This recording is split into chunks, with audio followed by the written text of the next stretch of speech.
Oke, nah tentunya kan Anda berdua pasti sudah sangat mengenal sosok suami gitu. Nah, saya pengen tahu nih Bu, 20 kalau tahun, 20 mana nggak kenal. Makanya mungkin sekarang dibalik ke Ibu Happy dulu gitu ya. Apa 3 kata yang pertama terlintas untuk menggambarkan suami Anda, Pak Jarod? Sabar, pinter, sederhana.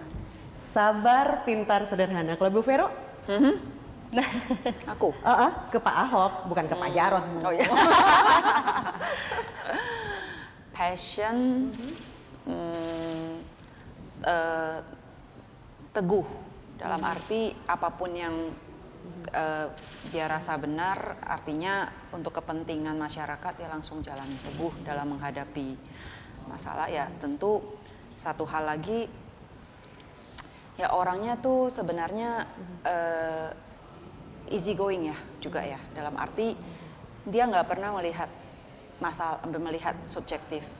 Dia sangat concern kepada permasalahan saja. Jadi kalaupun orang yang istilahnya kita bilang ya kalau dia tegas sebagai pemimpin otomatis dia akan cepat, tapi dia akan artinya tegas menghantam dalam arti yang nggak benar gitu. Jadi passion, teguh, Empati tegas. sebenarnya Empati juga ya. Gitu ya. Teguh Ini ada dan bonus tegas. juga nih satu Ya. ya, saya minta 3 dikasih lebih dari 3 loh.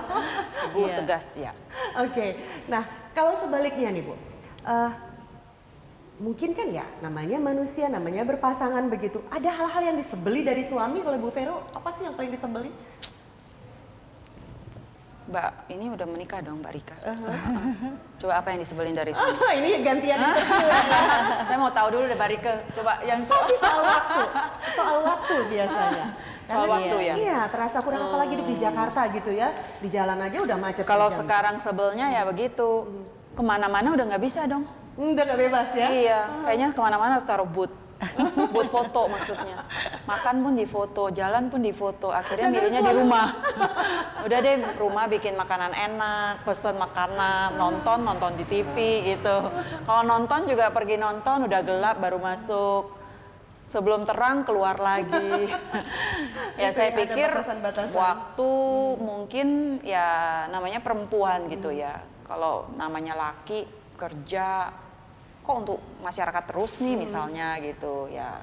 Kapan nih buat kita? Tapi sekarang kita lihat memang susah ya. Karena juga udah situasi, kondisi ya. Ya itu Jalanin aja. pengorbanan. Ya namanya ya Bu ya, pengorbanan untuk hal yang lebih besar. Ya kan ada anak. Iya.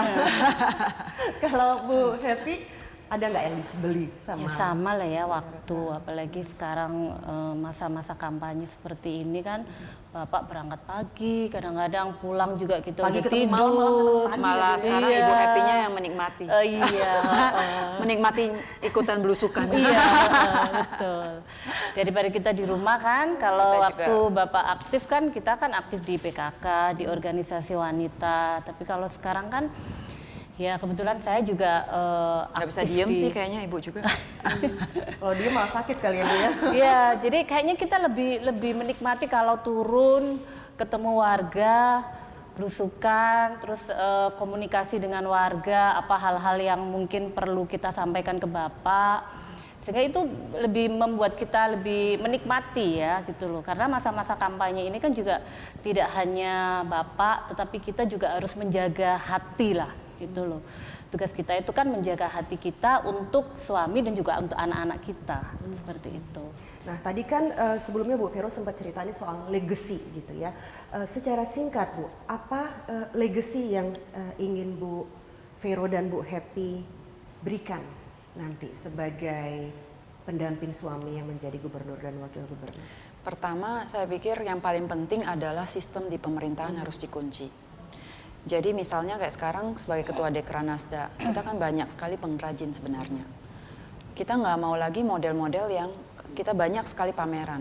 Inakraf juga kita ikut, pameran Jakraf juga semua UKM boleh ikut. Tapi harus tunjukkan potensial kreativitas melalui ya istilahnya bersaing dengan sehat. Tapi sistem itu harus dibentuk. Jadi sistem yang menyaring bukan karena subjektif, saya punya teman, saya punya ini, terus siap ayo kalian boleh ikut. Tapi benar-benar kita mau bikin satu sistem yang semua orang diperlakukan fair, diperlakukan adil. Kayak sekolah, misalnya kayak Bapak juga, kalau memang anaknya pinter, harusnya dia bisa beasiswa gitu loh. Nah yang kedua adalah saya pikir mentality. Jadi kita mau menciptakan kepada masyarakat bahwa yang kita lakukan itu adalah kita meninggalkan satu pemikiran dalam arti karakter building itu harus dibentuk. Siapapun yang bekerja, siapapun ada di posisi, kita melakukan itu bukan karena ya kita punya kepentingan atau apapun, tapi kita melakukan itu seperti kita melakukannya untuk Tuhan. Jadi dimanapun sama, kalau anak-anak kita juga kita ajarin. Kita mau ngajarin mereka, mereka juga akan bohongin kita kok. Suatu hari mereka juga akan kemana-mana. Tapi waktu kita mengajarin dia untuk takut beribadah kepada Tuhan, ya jangan bohong loh, jangan ini. Dia akan memberikan yang terbaik, dia akan jadi perubahan mental. Jadi semua keterampilan, semua ibu-ibu yang kita ajarin adalah kita mau mereka. Kalau engkau memberikan terbaik, engkau akan mendapat. Nah itu perubahan. Itu akan kembali kepada Anda sendiri. Kalau kita mainnya curang-curang ya tidak akan dapat kembali di satu hari nanti gitu loh. Tapi itu adalah artinya dimanapun kita memberikan yang terbaik, kita harus yakin bahwa kita akan dapatkan kembali sesuai dengan apa yang sudah kita berikan. Nah, ini Bu ngomong-ngomong soal pilkada kan bentar lagi sudah hari pencoblosan begitu. Apa sih yang Bu Happy dan Bu Vero pesankan ke Bapak untuk menghadapi sampai hari pencoblosan nanti? Bu Happy. Ya, terus semangat untuk menjalani kampanye ini, kemudian juga nantinya harus betul-betul menyerap aspirasi dari warga. Kan ini kesempatan beliau untuk menyampaikan dan juga menangkap aspirasi dari warga. Nah, ini tentu menjadi tugas bagi beliau nantinya kalau memang Tuhan berkehendak ya. Karena kan kalau sekarang ini kita bicara, kita ini berusaha, berdoa, nanti pada tanggal 19 ini kan Tuhan yang akan turun. Kemana ini? Siapa yang memang betul-betul yang terbaik? Nah, tentu ya kita berharap insya Allah kalau nanti Tuhan memang memberikan amanah, ya hal apa yang disampaikan pada waktu kampanye, visi misi itu harus betul-betul direalisasi pada waktu beliau nanti melanjutkan pemerintahan yang kedua periode ini. Karena janji adalah utang ya Bu ya. Betul. Nah kalau Bu Vero apa Bu yang dipesankan ke Pak Ahok nanti? Satu kata, sabar. Sabar. 2 minggu lagi, sabar. 2 minggu lagi sabar. Nah seberapa tinggi keyakinan Ibu pasangan Ahok Jarot akan menang di putaran kedua? Kita hanya bisa menyerahkan. Yang penting kita sudah berusaha. Hasilnya adalah Tuhan yang menentukan. Sama ini ya. Iya. Segala sesuatunya nanti akan. Yang penting kita harus optimis gitu loh. Karena kan kita sudah melakukan hal yang terbaik.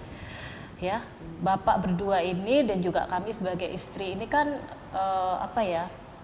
sudah bisa menilai bahwa Pak Basuki, Pak Jarot ini sudah betul-betul memberikan pemikirannya, tenaganya bagi warga masyarakat DKI Jakarta. Nah ini sudah terlihat nyata dan ini bukan karena kami sebagai istri ya, ini justru dari masyarakat banyak yang menyampaikan ke kami. Nah hal inilah yang membuat saya sebagai istri tentu betul-betul mendorong, mensupport bahwa apa yang sudah baik ini harus diteruskan. Kita akan tunggu sama-sama ya Bu ya hasilnya. Siap. Ya Bu ya. Terima kasih. Bu Vero dan Bu Happy terima kasih loh. Saya sudah diajak berbincang, diajak tur rumah tadi Minum dan teh. sekarang diberikan teh ini ya Bu ya. Boleh saya minum Bu? Silakan. Saya juga mau minum soalnya. Ya oke pemirsa, sampai di sini perbincangan kami dengan Ibu Veronika Tan dan Ibu Happy Farida di Female Zone Spesial. Saya Rika Pamit, sampai jumpa.